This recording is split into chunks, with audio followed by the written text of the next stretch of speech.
বুধবার থেকে রাজ্যের বিভিন্ন জেলার সাথে মালদাতেও শুরু হয়েছে প্রাথমিক শিক্ষক নিয়োগের কাউন্সেলিং প্রক্রিয়া। গোটা প্রক্রিয়া স্বচ্ছভাবে সম্পন্ন করতে একাধিক ব্যবস্থা গ্রহণ করেছে জেলা প্রাথমিক শিক্ষা সংসদ।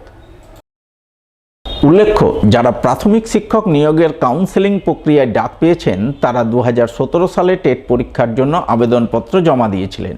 আবেদনের প্রায় 4 বছর পর টেট পরীক্ষা অনুষ্ঠিত হয়। এরপর 2022 সালে পরীক্ষার ফল প্রকাশিত হয় এবং ইন্টারভিউ প্রক্রিয়া সম্পন্ন হয় 2023 সালে। কিন্তু আইনি জটের কারণে দীর্ঘদিন নিয়োগ প্রক্রিয়া ঝুলেছিল। অবশেষে 2024 সালে সুপ্রিম কোর্ট প্যানেল প্রকাশের নির্দেশ দেয়। সেই নির্দেশ মেনে প্যানেল প্রকাশিত হয় এবং তার ভিত্তিতে বুধবার থেকে শুরু হয় কাউন্সেলিং প্রক্রিয়া। কাউন্সেলিং প্রক্রিয়ায় স্বচ্ছতা বজায় রাখতে সংসদের তরফে একাধিক ব্যবস্থা গ্রহণ করা হয়। কাউন্সেলিংয়ের আগেই জেলার কোন কোন স্কুলে শূন্যপদ রয়েছে সেই তালিকা প্রকাশ করা হয়। সেই সঙ্গে গোটা কাউন্সেলিং প্রক্রিয়ার ভিডিওগ্রাফি করা হয়। ফলে স্বচ্ছভাবে গোটা প্রক্রিয়া সম্পন্ন হয়।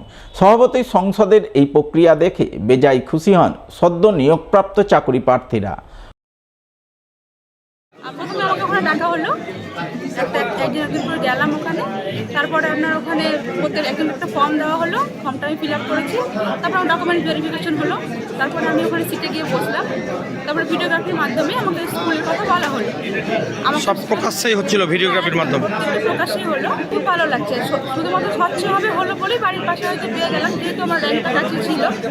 ভালোই দেখলাম, মানে সব কিছুই স্বচ্ছভাবেই হলো। আমাদের প্রথমে আগে লিস্ট ওয়াইজ ডাকা হলো, ডেকে তারপর সেখানে গিয়ে ভেরিফিকেশন করা হলো সমস্ত কাগজপত্রগুলো। তারপরে ভেরিফিকেশন করার পর তারা কাউন্সিলিং রুমে নিয়ে গেলেন। এটা তো খুব সুন্দর জিনিস হয়েছে, এবার ভালোভাবেই হয়েছে এবং খুব ভালো লেগেছে। প্রথম দিন 157 জন ছিল। এই 57 জনের কাউন্সিলিং হলো, তার মধ্যে 3 জন অ্যাবসেন্ট ছিল, আর বাদবাকি সবাই প্রেজেন্ট ছিল। সবারই কাউন্সিলিং হলো। আমরা তো ভিডিওগ্রাফি করেছি, তার আগে আমাদের যে ভ্যাকেন্সি লিস্ট সেটা আমরা দিয়েছিলাম, 2 জায়গায় এখানে ডিসপ্লে করেছিলাম। ছাত্র টিচার সংখ্যা দেখে আমরা ভ্যাকেন্সি করেছিলাম। যেখানে 2 টিচার কিংবা সিঙ্গেল টিচার আছে সেগুলোকে আগে অগ্রাধিকার দিয়েছিলাম।